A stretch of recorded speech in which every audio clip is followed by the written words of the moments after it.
everybody, Josh the RV nerd down here at Advantage 1 RV today, where we have rolling in a kind of a classic 27RKSS Wildwood fifth wheel.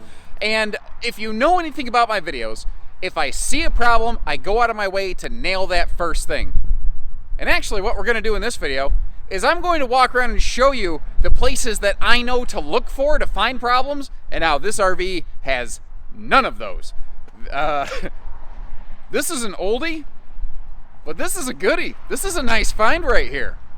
So one of the things I say that I do all the time is I do RV CSI, but I do camp scene investigations instead of crime scene investigations because there's no Carfax for camping.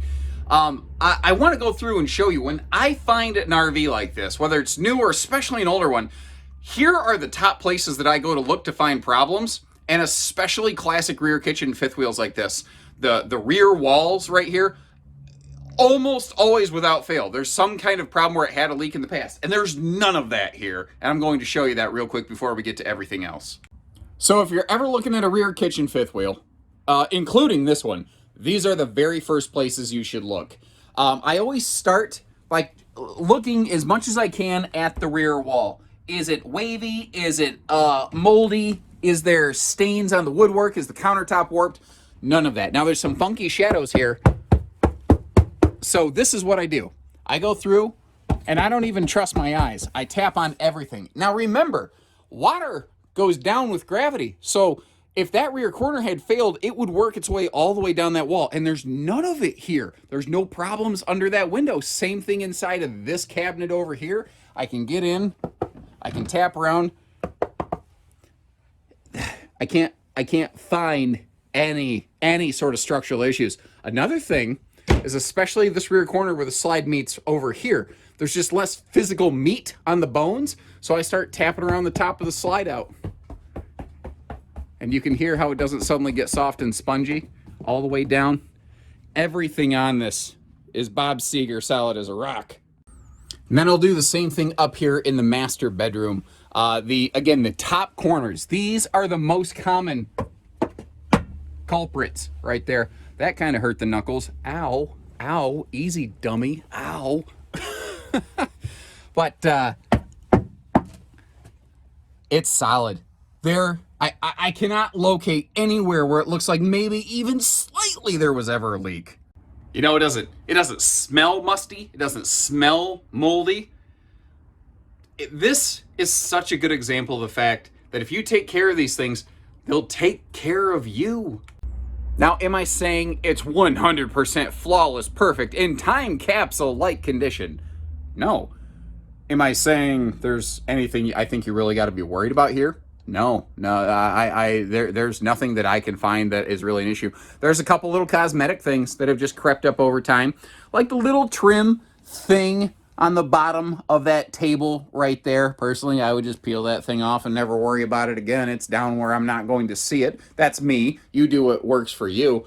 But I can't find problems with it. Now, I have not personally plugged it into the building and fired up every single appliance. We are happy to do that if that's what we need to do to earn your confidence and to earn your business.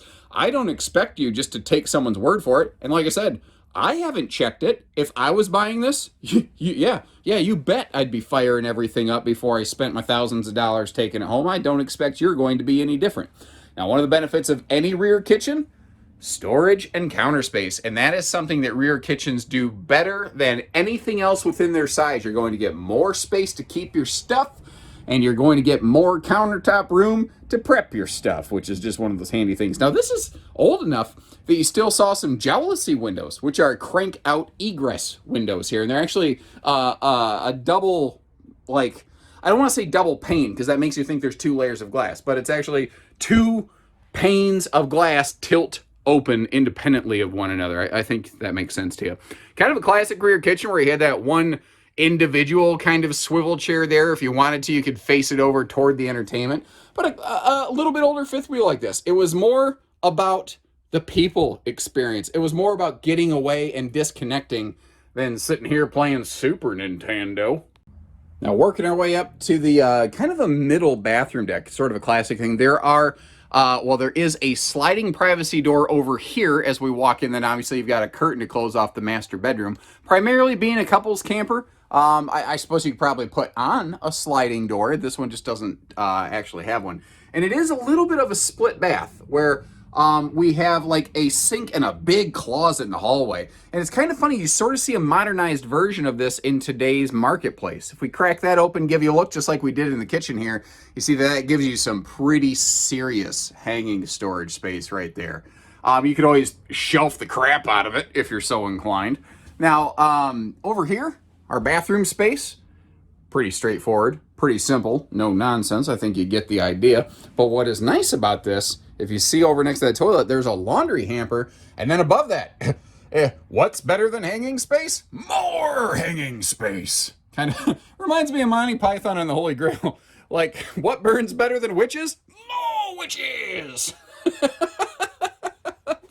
Such a great movie. Oh, I'm going to have to go home and watch that tonight. I got to make my 10-year-old daughter watch it. My wife's going to be like, no, not this again. Now, up here, this is a walk-around bed, but in classic design, there is that fifth wheel step up that was just in the industry for so long.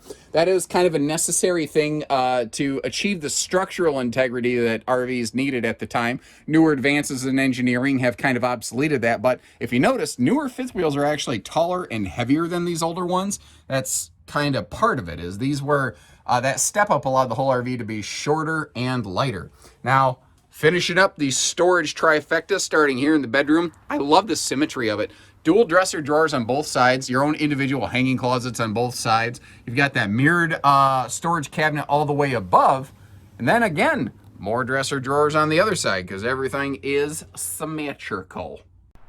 Below that bathroom and bedroom deck, we've got ourselves a pretty generous pass-through considering the, I would say, conservatively small size of this fifth wheel.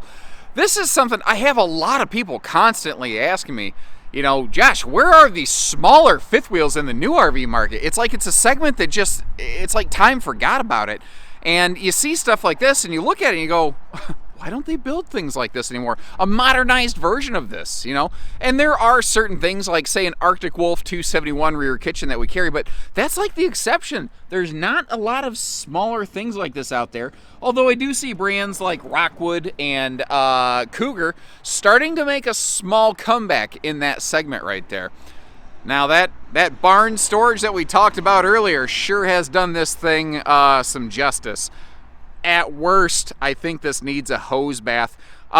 You know, now that I think about it, due to the time that this RV has just kind of set and just due to the age, the tires look fine, but they're probably technically aged out, the point where you likely should replace the tires. Now, if your intention is to just get it somewhere and leave it parked, I personally, I wouldn't hesitate to do that myself. I like those fishing pole hooks that they put up there. That's a smart little thing that they added. But if your intention was to hook up to this to tow and go with it, and a smaller fifth wheel like this, you know, that's a very good purpose for it, you might want to replace those tires. Now, you see those storage compartments. Those are the things under the sofa and one of the dinette benches, which is kind of cool. You'll see where the previous owner they must have done some towing, because there is actually a aftermarket, like, fabricated receiver hitch on the back here for towing and a wiring harness, which I think is kind of cool. We'll get up that ladder in just a minute. Now, the spare tire cover, let's talk about this. Yeah, it's a little bit tattered, but that means it's doing its job. It is taking the brunt of the weather exposure so that the spare tire itself doesn't. That's what a tire cover is supposed to do, because I hope you never need to use a spare tire, but I sure hope it hasn't dry rotted by the time you do. And a little cover like that, maybe it gets you know, sun damaged and wind buffeted, but at least it's protecting the tire. And man, I mean, again, especially considering the age of the RV, I don't know that I could be much happier with how it looks up here. The seals, everything looks good. You see around the skylight, this is actually, frankly, maybe it's not the prettiest way of doing things. Maybe it looks like, ooh, what did they do? Why did they tape it? That stuff right there, that is slide seam tape. And buddy, let me tell you, when you put that down, you better be ready for it to spend the rest of its life there until death do us part. That stuff is legit. That is literally the same stuff they use to help like lash together and seal the roof and sidewalls of like luxury fifth wheel slide boxes like over there. That seam tape stuff is no joke. Frankly, that's probably better than the sealant that was down there originally. That's a good thing to see. I think that they would actually use that more often in the RV business if people understood what it was, you know. Anyway, you can see over the roof vent covers, we've got the Max Air vent covers right here. I can't, there's no soft spots in this roof. There's no bad seals. I want to be fair. When you're looking at an RV that has a couple years to it like this, you're going to want to be a little extra vigilant on your TLC. Maybe you want to condition the roof 2 to 3 times a year instead of 1 to 2 times a year, but man, that's a small price to pay, and an ounce of, you know, TLC preventative care is worth a pound of fixin'. So thank you very much for joining us once again down here at our family-owned and operated facility. If she looks like the right one, you give us a call. Whether you need hitching, financing, or you got a trade or anything else, we can make it happen. And just like these folks did, if you got an RV you want us to sell for you, give us a call. We'll make it happen. I'll put together a video just like I did on this one for your thing too. So take care, stay safe, have fun, and have an A1 day, everyone.